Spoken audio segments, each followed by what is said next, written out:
Merci Richard. La succession est challenging parce que je succède à un des premiers ingénieurs des équipes Ariane, etc.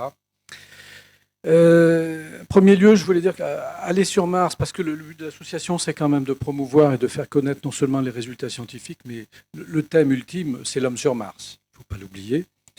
Aller sur Mars, mais ça sera difficile, il faudra résister à l'adversité. Et tous les participants de cette salle sont non seulement passionnés de Mars, mais ont déjà approuvé l'adversité des grèves. Et merci d'être venus et de les avoir affrontés. Alors, je voulais faire un petit résumé depuis 20 ans, lorsque l'association s'est créée, et puis où on en est actuellement et vers quel futur on va, si on peut prédire le futur.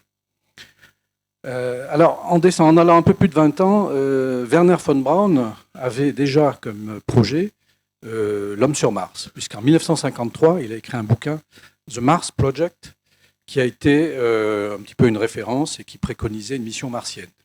Après la fin des missions Apollo, début des années 70, il a essayé de relancer ce type de projet, mais il n'avait pas le soutien budgétaire, malheureusement. Alors, de cette époque, nous avons un de nos membres, un de nos éminents membres, malheureusement, qui n'est pas venu in fine ce soir, qui a fait en 1998 un stage à la NASA, au Johnson Space Center, où il a travaillé en fait sur les architectures de mission pour l'homme sur Mars. Et l'enjeu, à l'époque, c'était de passer du coût d'une mission de plusieurs centaines de milliards de dollars à un coût de mission de l'ordre du coût de l'ISS, c'est-à-dire comme ordre de grandeur, une centaine de milliards de dollars. Donc déjà, un premier essai pour essayer de diminuer le coût de mission pour le penser réalisable. Alors, tout ce qui est inspiré par Wernher von Braun, c'est des architectures de mission extrêmement compliquées. Tout ceci a culminé avec la DRA 5 en 2009, c'est-à-dire la Design Reference Architecture, qui concevait 5 vaisseaux différents, avec 7 lancements lourds par mission et plusieurs rendez-vous en orbite. Donc coût, délai et risque, un retour à des coûts évalués à des centaines de milliards de dollars. Et donc Barack Obama a mis un terme à tout ça, à l'exception donc du lanceur lourd SLS et de la capsule Orion.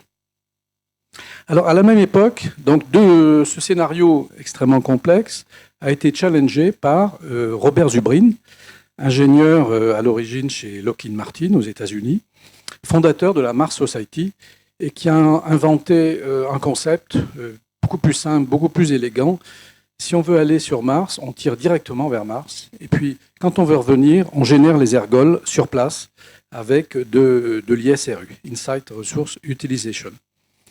Donc, la Mars Society a été créée en 1998 par Robert Zubrin. Je me rends compte que Richard Edman a oublié de dire qu'il était aussi cofondateur de la Mars Society, et autour de ce concept permettant une réalisabilité plus accrue et des coûts moins chers, et une mission beaucoup plus élégante et moins complexe. Alors, je ne vais pas rentrer dans le détail, mais c'est 2 tirs par fenêtre de tir. Et il existe la traduction du bouquin américain s'appelle Cap sur Mars, et vous pouvez l'acheter sur Amazon sans aucune difficulté. Donc ça, c'est l'histoire. C'était il y a une vingtaine d'années, 2 grandes idées d'architecture de mission qui se sont affrontées. Où en sommes-nous actuellement? On est quand même en plein bouleversement avec une forte baisse du coût d'accès à l'espace. Je crois qu'il y a 3 points à mettre en avant. Le premier, c'est qu'on a une industrie du lanceur transformée par l'initiative privée américaine. Bien entendu, SpaceX, Blue Origin, qui est assez correctement financée, y compris par les fonds propres des actionnaires, puisque Jeff Bezos a annoncé qu'il allait vendre pour $1 milliard par an d'actions Amazon pour financer Blue Origin.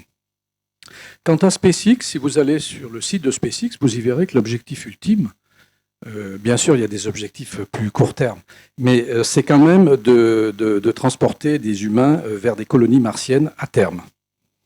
Alors, SpaceX est un peu ambitieux, peut-être parce qu'on voit sur leur site qu'ils ont pour ambition d'envoyer l'homme sur Mars en 2024. Le deuxième point actuel qui est assez structurant, c'est le contexte géopolitique. Bon, je pense qu'on est bien conscient qu'on est revenu dans un environnement peut-être un peu inquiétant, qui rappelle un petit peu la guerre froide pour ceux qui l'ont connu dans la salle. Alors c'est dans ce contexte que les Américains ont annoncé le programme Artemis, qui a eu plusieurs d'entre vous ici ont assisté à une conférence à Washington il n'y a pas très longtemps, qui a pour objectif l'homme américain, plutôt, sur la Lune en 2024 et sur Mars en 2033. Alors, il n'y a pas que ces grands projets emblématiques. Si l'année 2019 a fêté les 50 ans de l'homme sur la Lune, je crois que les années 2020 et 2021 vont être les années où on va beaucoup parler de Mars, puisque 2020, c'est une fenêtre de lancement martienne, et 2021, on commencera à voir les premiers résultats. Alors, aux USA, bien sûr, il y a le successeur de Curiosity, pour l'instant, le rover 2020, qui sera lancé, avec une innovation de type un petit hélicoptère, si c'est confirmé. En Europe, ExoMars, donc je n'en dirai rien de plus, puisqu'on va avoir un exposé tout à fait complet là-dessus. Il ne faut pas oublier la Chine. Donc la Chine, initialement, avait une priorité Lune clairement affichée. Et maintenant, ils prévoient une mission en 2020 où ils vont envoyer pas forcément un rover. Il semble qu'on discute d'une innovation qui serait un essaim de 3 rovers coopérants. Donc l'idée est d'envoyer 3 petits rovers qui coopèrent entre eux et qui explorent 3 fois plus de territoire. Et puis n'oublions pas les Émirats arabes unis qui vont aussi lancer un orbiteur pour l'étude du climat martien. Le troisième point qui est quand même assez structurant actuellement, c'est qu'on a accumulé de formidables connaissances pour que l'homme aille vers Mars. On a bien sûr les connaissances environnementales et climatiques des rovers et des orbiteurs. On a aussi beaucoup de connaissances sur les conséquences médicales du séjour de très long terme des humains dans l'espace grâce à l'ISS, et notamment les effets de l'environnement radiatif, alors qu'ils sont un petit peu réduits pour l'ISS, mais en même temps les sujets de zéro gravité sur une longue durée. Donc on sait quelles mesures doivent être prises, même si rien n'est idéal, bien entendu. Troisième point, la psychologie des équipages. Depuis Mars 500, depuis la Mars Society qui exploite les stations MDRS et FMars en Amérique du Nord, on a pas mal d'expérience sur la psychologie des équipages et comment faut-il concevoir les équipages.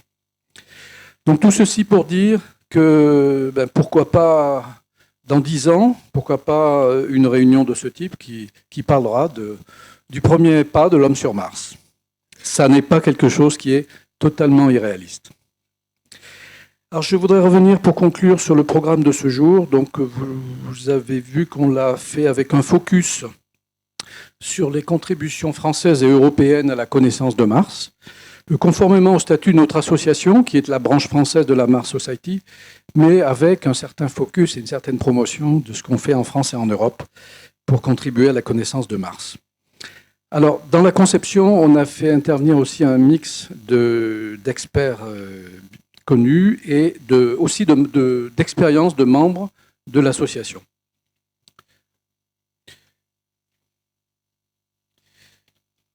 Donc, avant de passer la main à Pietro, je voudrais moi aussi apporter mes remerciements alors aux présents qui ont su braver les grèves. J'avais prévu de remercier également Lucinda Hofer, mais qui, elle, n'a pas dû réussir à... Pardon, Lucinda? Oh, sorry, Lucinda. So, I welcome you. I did not see you. Sorry. Lucinda is executive president, vice president of the Mars Society in US, and she's based currently in UK, and taking development of the UK Mars Society branch, right?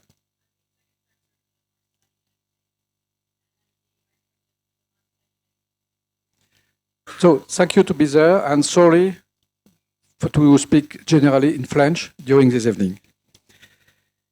Je voudrais remercier aussi les conférenciers qui viennent de loin, Lyon, Hollande, Toulouse, Bordeaux, à l'ESA aussi pour son accueil, et enfin à l'équipe d'organisation d'APM, dont Aline nous représente avec, de manière très animée. On lui doit beaucoup pour l'organisation de cette soirée. Pietro, je vous passe la...